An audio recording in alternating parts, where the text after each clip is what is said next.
أشرقت نفسي بنور من فؤادي حينما رددت يا رب العباد وانتشت روحي وصار الدمع يجري يا إلهي خذ بقلبي للرشاد أشرقت نفسي بنور من فؤادي حينما رددت يا رب العباد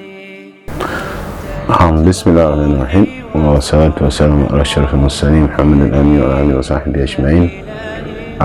My name is Abdurrahman Isa Alufa, the Director of Islamic Center and of here in Borno State.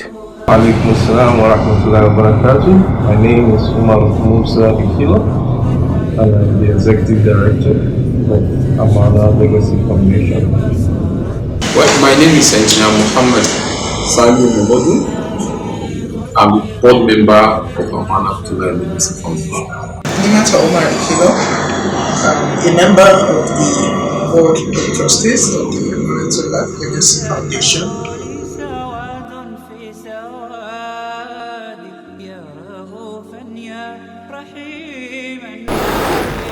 Yeah, Alhamdulillah. Actually, as the chairman of the board of ALEF Foundation, it was an idea that its time has come. Some of us who are graduates of Islamic Center are not here, and those who Allah subhanahu wa ta'ala has given the favor to sit down and think about the situation of the Ummah. We thought that dawah has been neglected, or at times done a bit wrongly, or at times they are using methods that are no longer conversant with the new trend of things. So out of that, an idea came that, look, we need to rally people around again and update the dawah tactics. We are not doing anything new, we are just trying to change the techniques, because when our fathers and the rest were doing their dawah, it was a mouth-to-mouth, one-on-one. But today, the dawah, Islam is spreading, and dawah needs to change. The language needs to change. The tactics need to change. So that was exactly what informed it, and alhamdulillah, it has been growing. Well, originally, Amana Legacy Foundation was about sustaining the legacies of someone called Amana. For short, but the full name is Amanatullah.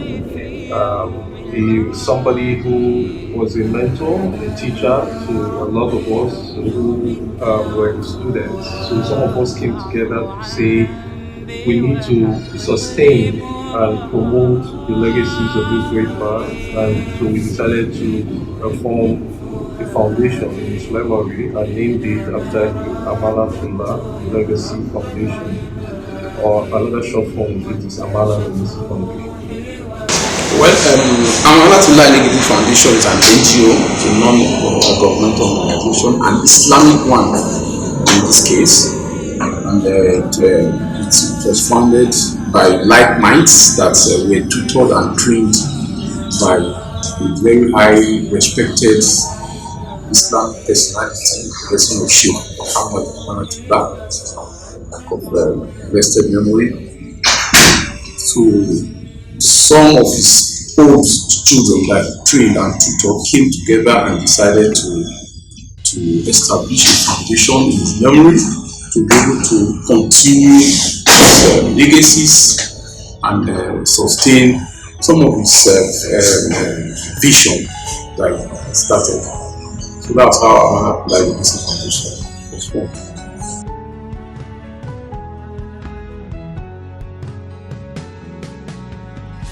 Actually, our main target is not whether south or southeast.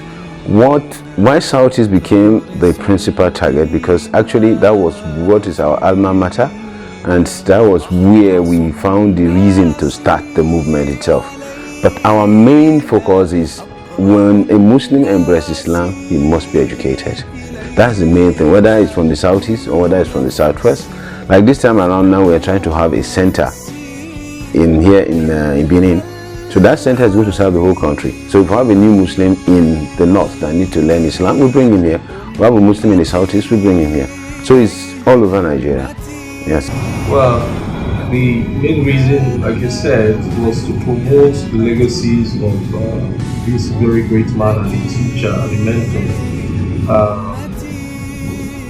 Muhammad Amanatullah. The foundation is actually founded upon three basic tripods or legacies that it tends to promote. One of them is education, sound Islamic moral education, for which we knew him for.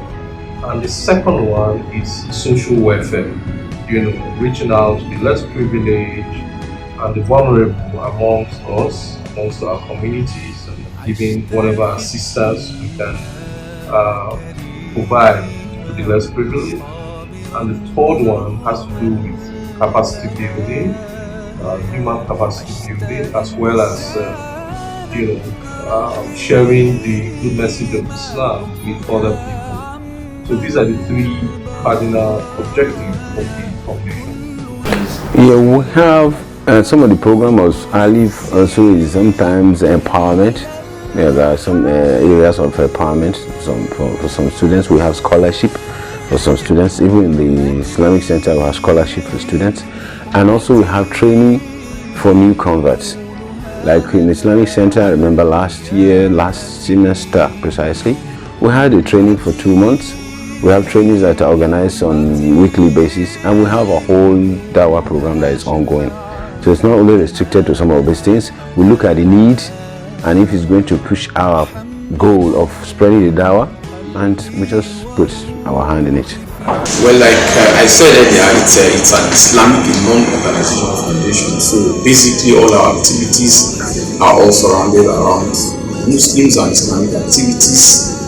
We do more of dawah, but not the regular dawah that people know, going out to preach to people. We don't just limit ourselves to that. We are using education as our means of dawah. We are using social welfareism as our means of dawah, try to empower people that are having challenges. We provide support system for Muslims. We empower widows, create job opportunity for persons. All these are various ways we believe we could do our own dawah. Then also the regular dawah will also equally engage ourselves in that. So basically these are some of our style and system, how we function. That is why we say we are coming with a new style. We are not bringing a new dawah. Dawah is still dawah, but we are bringing a new concept in the sense that the traditional dawah is you call 50 people to a gathering, you talk to them, and then you go home. So we realized that over time that became a sort of entertainment. You just call people, they will listen, talk about zakah. But if you go after like 1 month, 2 months, and you ask those people, how do you pray? They don't remember. How do you fast? They don't remember. They don't even remember most of the rules in Islam. But they know that they are Muslims, they are listening to the Malam, but they really don't remember some of these things. So what is the difference we are bringing in? What's creative about this approach? We're not the first people doing it. Other people are doing it also. Is that we take this new convert, bring him, give him intensive 2 months training. That intensive 2 months training is going to be a bit of inoculation against going back, because now he knows Islam well enough that he knows that this is the only thing that matters in my life.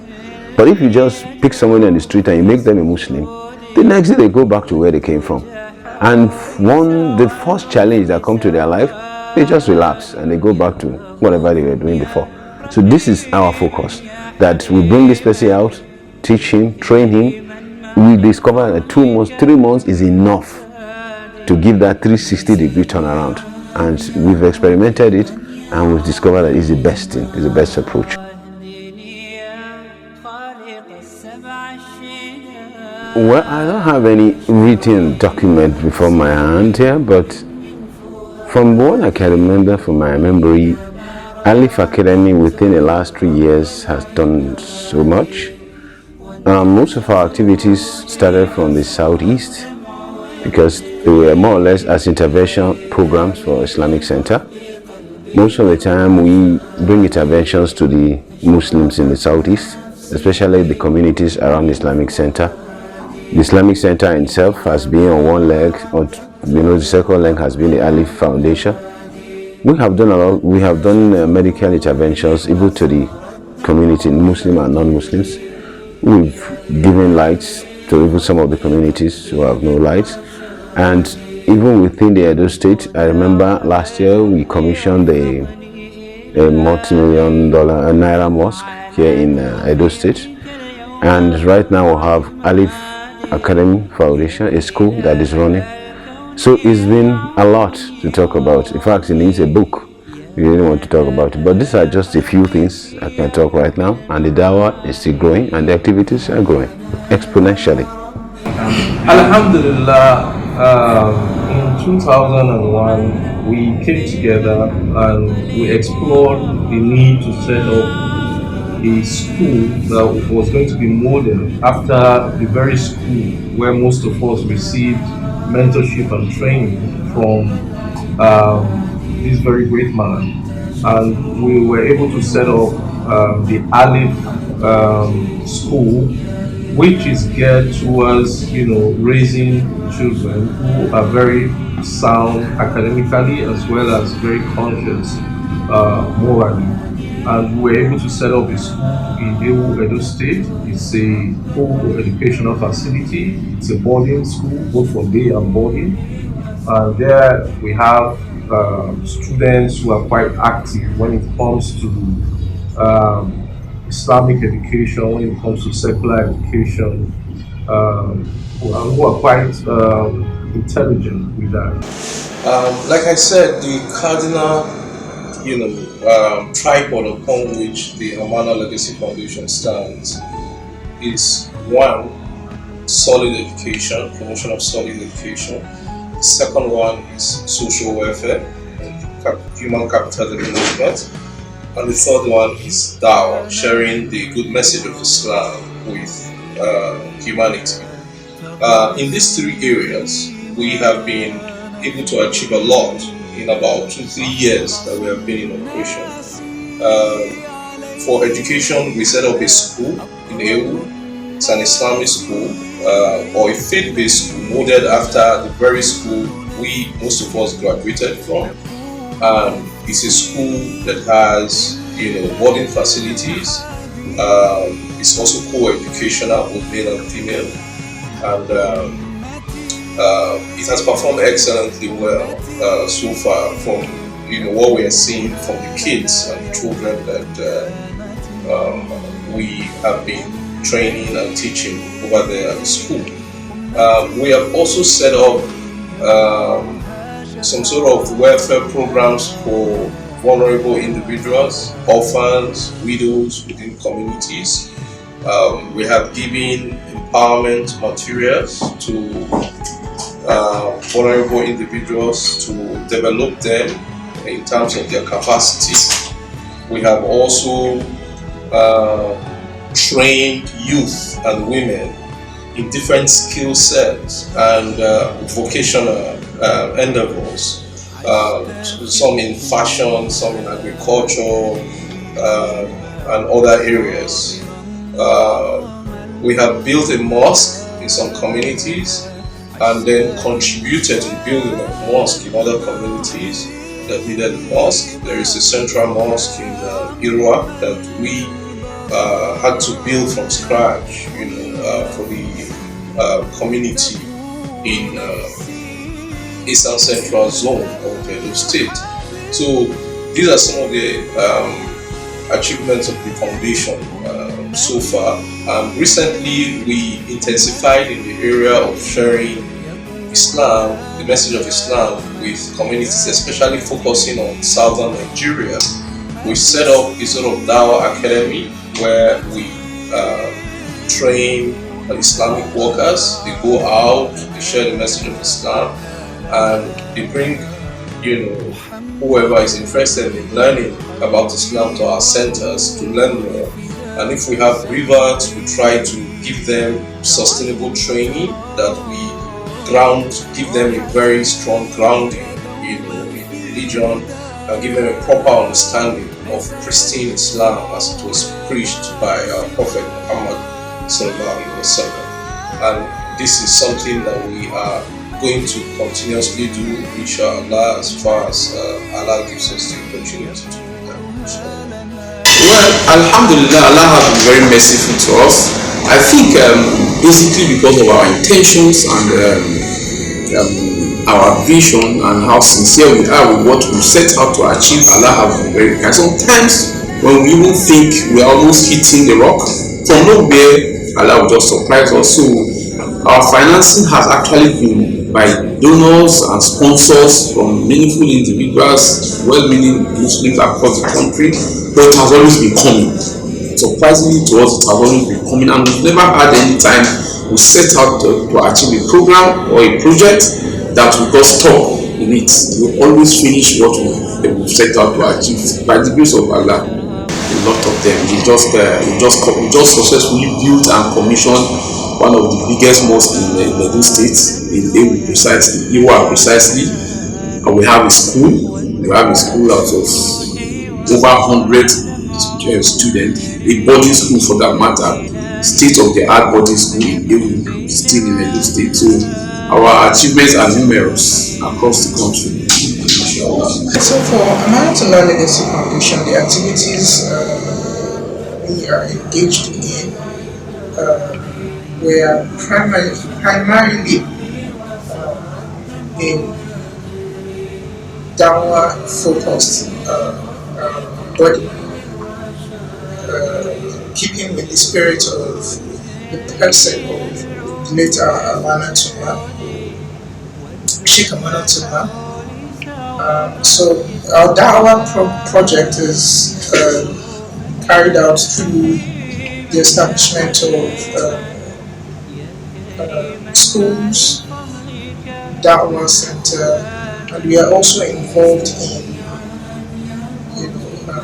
social welfare projects where we do empowerment programs for indigent persons and support communities to set up mosques, and we also empower communities with social amenities.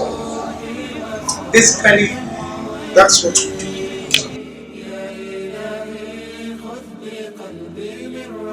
Well, our challenges is the normal challenges people face: finances. At times you want to run a 100 mile and all your leg can take is a 50. So you run the 50 and hope that someone will help you with the remaining 50. So sometimes it's financial. Apart from that, manpower, alhamdulillah, we have been blessed. People are coming in, others are coming in. The expertise that we need, we normally get them. But what we really need at times is that assistance, because we want to do something like, for example, now we facilitated something for a village, and they're now asking for more. And you really see that there's a need for more, but you just can't give it because you have other areas of priorities. So sometimes you feel, okay, I wish I could do more for these people. So these are some of the challenges that we may have. Absolutely, funding has always been a challenge for non-profit organization. ALEF is a non-profit organization and it also experiences this challenge. But alhamdulillah, so far it has been manageable with the funding, because we've had some very kind-hearted individuals who have supported our cause, who believe in our cause. Some of the members of the board of trustees are also very passionate about the causes we pursue, that we do a lot of sacrifice as well by bringing in our own funding. Sometimes it is our own sadaqat and zakat, and then we get also philanthropic individuals to donate their zakat to the foundation, and they believe in some of the things that we're doing because they've seen the result of a lot of these our activities. And when it is time for the zakat cycle, they send some of those zakat to the foundation, and through some of these donations by generous individuals, we are able to set up a sort of trust, a sort of waqf, that can generate fund. It's a sort of business that is done on behalf of the foundation, that the profit of that business goes into the coffers of the foundation to further its activities as a sort of sustainability strategy for the foundation. Like every other non-profit making foundation or organization, you always have issues of funding. So we have to reach out to persons to support the foundation. We have to make personal donations and contributions to achieve most of our program and activities. So finance somehow has been one of our challenges. And then secondly, which is even the bigger challenge we faced, is personnel. Having committed minds, having committed persons willing to commit their time and their energy into the program and activities of this foundation have basically been our major challenges. But alhamdulillah, we've always made progress.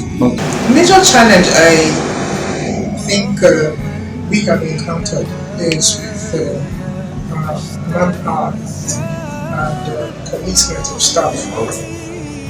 For you to succeed in any non-profit organization, especially in a faith-based non-profit organization, you need committed, selfless workers, because this is social work. It's not an avenue for enrichment.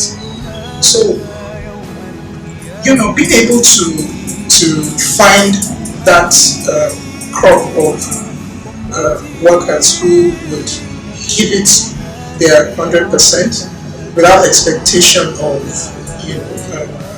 huge profits or making gaining material wealth from it has been a difficulty. But alhamdulillah, I think over time we've been able to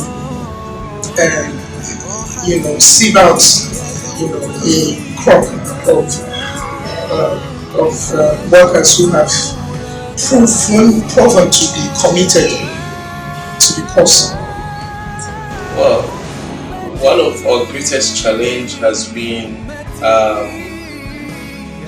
the human capital challenge. I think it's the challenge of most organizations in Nigeria. A friend once told me that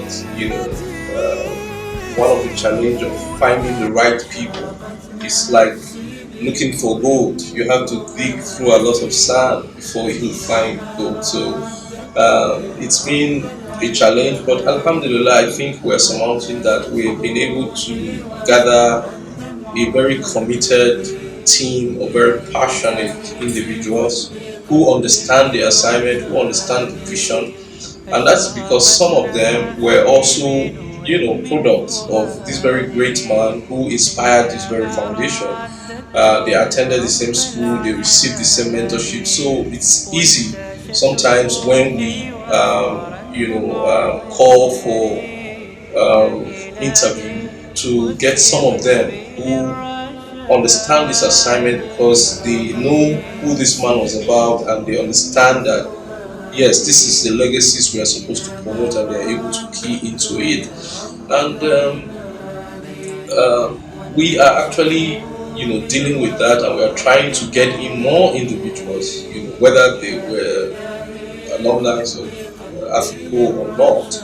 We're trying to get in more individuals who are committed, who are very versatile, and who are innovative, and who have the necessary energy and the passion for pursuit of excellence to, work with the foundation in order to carry out some of these laudable objectives. Yes, alhamdulillah, since our inception, we started, this foundation was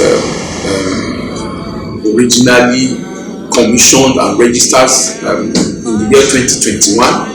So our first year of running our activities was very challenging with regards to this personnel. But over time, across the next year and as of today, we've been able to sieve through our personnel and our staff. And alhamdulillah, as of today, we can boastfully say that we have very, very committed persons who are now piloting their affairs of Amanatullah Legacy Foundation. And some of us at this stage were able to rest and sleep to our high schools. Alhamdulillah.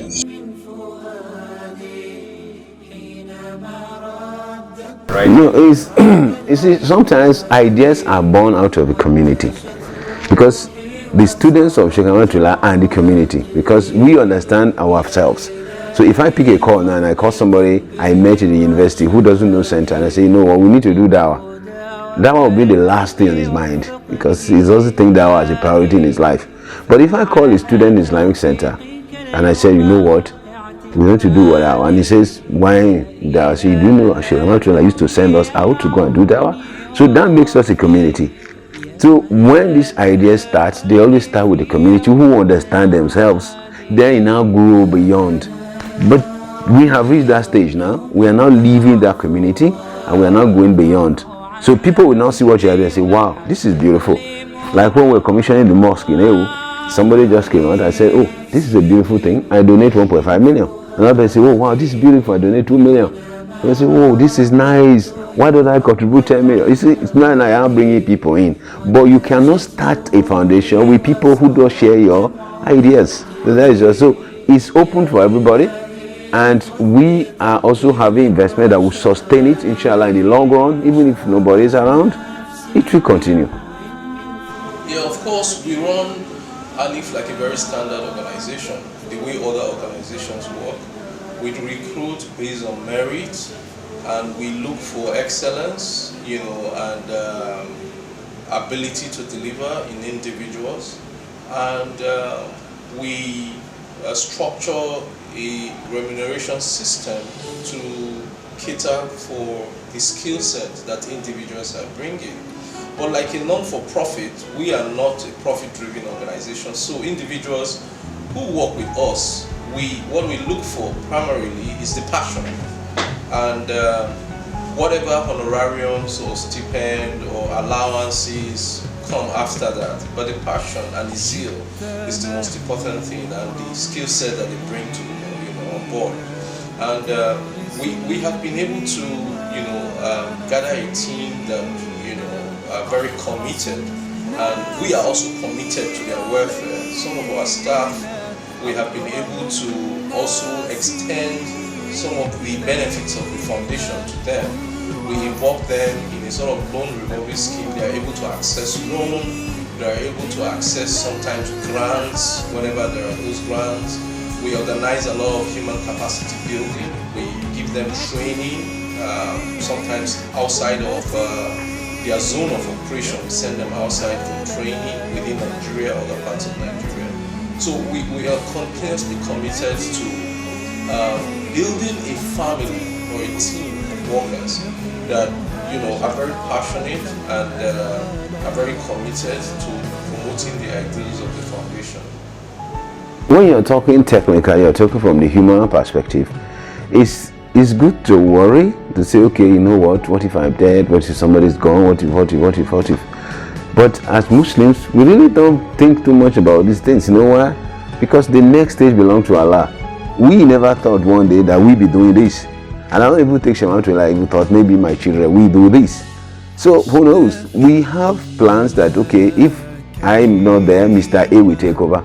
If Mr. A is not there, Mr. C will take over. But we cannot have a plan that say, okay, in another 100 years, these are people that will take over.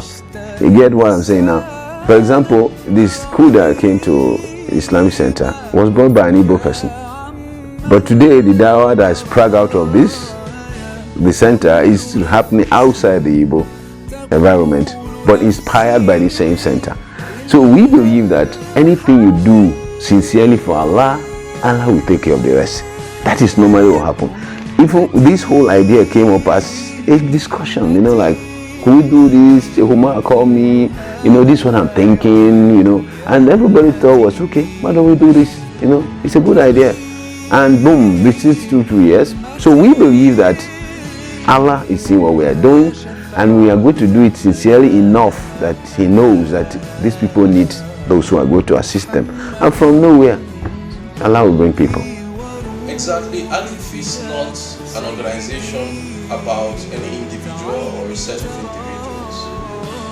It's a standard organization, and we are actually systematizing our processes, and creating a very merit-based system that anybody can come into and anybody can grow along, the path of serving the organization without needing any sort of patronage or any sort of special connections.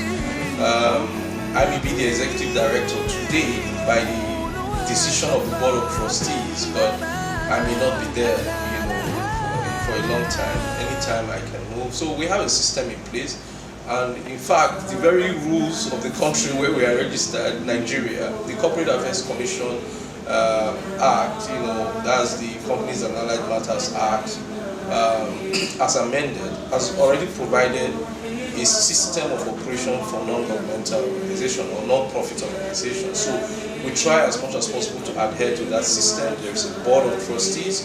Those board of trustees hold meetings, frequently, either through physical meetings or through Zoom, and they reach decisions, and that decision is implemented by the executive team, of which I am the head of. So there is a system in place, and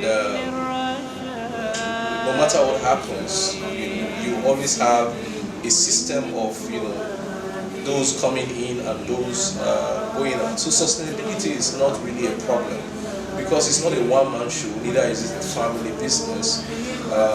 It is a board that is made of diverse individuals with diverse training. In the board of trustees, we have persons who are both alumni of our old school, that is the School of Arabic and Islamic Studies in Africa, and there are members who are not even from the school, but who know about it and are also passionate about the visions and missions of the late director of the school. And then we have other individuals who are just friends of the organization. And we have diverse backgrounds. Some are medical doctors, some are lawyers, some are engineers, and they also come from a profession that emphasizes discipline and meritocracy and system. So we try as much as possible to do things, according to system, so that that sustainability will be very smooth and very easy without any surprises. Yes, what we did in that regard was when we decided to form this foundation, it wasn't a one-man affair, it wasn't a one-man business, it wasn't a family business. It was, like I said, it was like minds that were tutored by this personality. So we came together and then we formed a board of trustees in such a way that even if one person leaves the system, or if for any reason one person pulls out of the system, which is inevitable, every other thing will move on smoothly. So sustainability, alhamdulillah, we've been able to establish ourselves in such a way that with or without any person amongst the members, the organization will continue to flourish bismillah. Then also sustainability, the funding part also contribute to how to sustain an organization like this. We've been lucky and we've been able to have some source of investment like agricultural work that will also be generating funds for the organization. So those are part of some of our sustainability measures we've put in place.